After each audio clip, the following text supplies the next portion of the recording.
अब तक अंधेकर गिरोह के 27 बैंक खाते मिले हैं। क्या मिला? जी हां, पुणे पुलिस नानापीठ में अंधेकर गिरोह के सदस्य भूरक्या बंडू उर्फ सूर्यकांत अंधेकर की संपत्ति की तलाश कर रही है। पुलिस ने अब तक इस गिरोह के 27 बैंक खाते फ्रीज कर दिए हैं। इन बैंक खातों में 50 लाख रुपए की रकम मिली है। पुलिस ने इससे पहले अंधेकर के घर से लाखों रुपए सोने चांदी और गहने 10 से ज़्यादा शेयर सर्टिफिकेट जब्त किए थे।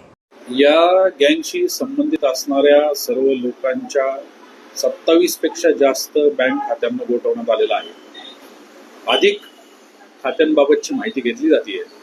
या आतापर्यंत उपलब्ध झालेल्या माहितीनुसार जी कारवाई करण्यात आली आहे त्याच्यामधल्या या खात्यांमध्ये एकूण 50 लाखापेक्षा जास्त अमाउंट ही फ्रीज करण्यात आलेली आहे। पुढील माहिती घेण्याची प्रक्रिया आता तज्ञ ऑडिटर यांच्या मार्फत चालू आहे। त्याचबरोबर इतरही स्थावर व जंगम मालमत्ता ज्या आहेत त्याची माहिती घेऊन सरकारी ज्या यंत्रणा आहेत, इतर यंत्रणा आहेत, विभाग आहेत, त्यांच्याकडून माहिती घेऊन पुढची कारवाई चालू आहे।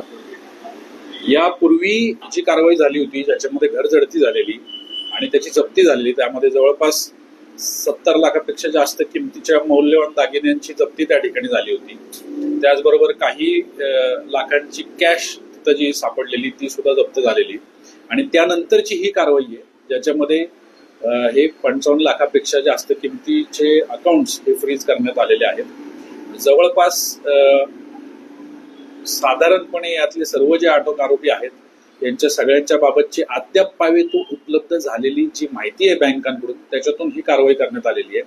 काही बँकांची माहिती अजूनही येणं आहे, काही खात्यांची सुद्धा माहिती अजून अपेक्षित आहे आणि त्यानंतर उर्वरित खात्यांची, बँकांची, स्थावर व जंगम मालमत्ता असणाऱ्या ठिकाणांची कारवाई पूर्ण केली जाईल। पढ़ते रहिए fight against criminal daily newspaper.